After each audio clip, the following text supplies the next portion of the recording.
पता है, अंदर से जानती थी मैं कि आप मेरी वर्कशॉप को तबाह करने की कोशिश करेंगी, इसलिए सब कुछ चुपके चुपके किया। क्योंकि मैं जानती थी कि आप मुझे रोकने की कोशिश करेंगी, इसलिए मैंने सब कुछ आपसे छुपाया और खामोशी से सारा काम करने की कोशिश की। मैं तुम्हारा फेवर कैसे करूं जब तुमने अपनी जिंदगी को बर्बाद करने वाले उस बेशर्म आदमी से दोबारा उम्मीद लगा ली है? तो मैं तुम्हें कैसे फेवर करूं? बस अम्मी छोड़ दीजिए, मुझसे ना फरहाद का बहाना मत कीजिए। आपने कभी जिंदगी में मुझे सपोर्ट नहीं किया है, कभी नहीं चाहा कि मैं अपने पैरों पर खड़ी हो जाऊं अम्मी। आपने मुझे हमेशा ही रोका। जिस वक्त मैं यूनिवर्सिटी के ख्वाब देख रही थी, उस वक्त भी आपने मेरा रास्ता रोका था।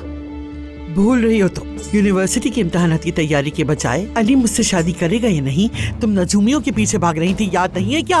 अरे मेरी बेटी, अरे अलीना, काम करोगी तो क्या होगा? अपने शौहर का ख्याल करो, बच्चे पैदा करो। ये बात ठूसी आपने मेरे दिमाग में सिर्फ और सिर्फ। मेरी बच्ची, मुझे तुम्हारा काम ढूंढना या काम करना बुरा नहीं लगता, लेकिन तुम्हारी मोटी अकल में ये बात नहीं आई।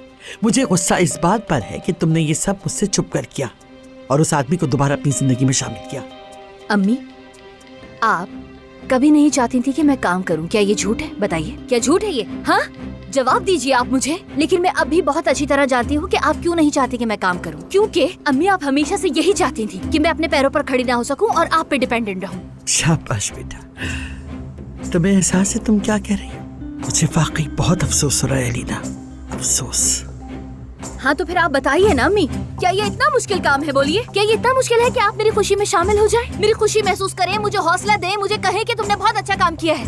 अली, यहाँ तक कि अली भी आज रात मुझ पर फख्र करेगा, मगर आप मेरी सगी माँ हैं। लेकिन आप और वो नागिन औरत आज रात दोनों हसरत से अपने नाखून चबाएंगी, मुझे अच्छी तरह से मालूम है।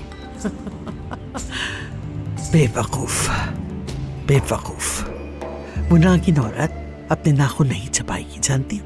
तुम यहाँ हीरे जवाहरात से खिलो और तुम्हें पता नहीं कि वो नागिन अपने नाखून चबाने की बजाय क्या कर रही है, तुम्हें खबर ही नहीं कुछ। अब इसका क्या मतलब है? क्या कह रही हैं अम्मी आप? सोचो मैं क्या कह रही हूँ, सोचो बैठकर।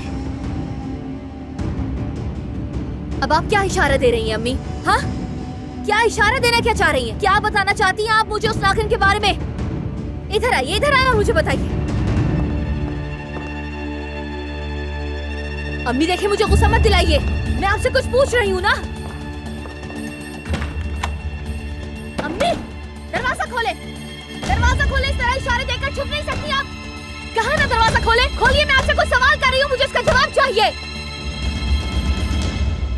मोहब्बत बदुआ बन गई है।